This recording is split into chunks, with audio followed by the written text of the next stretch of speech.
49 детей и 5 вожатых из Татарстана отравились в лагере в Крыму. Ситуация находится на личном контроле Рустама Миниханова.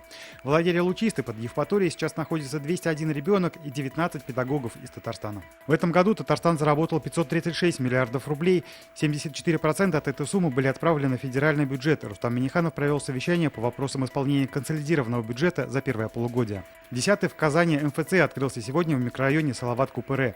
Жителям будет оказываться 180 различных услуг. Для избежания очередей одновременно будет работать 9 окон. Предполагается, что обслуживать там будут 150 жителей микрорайона в день.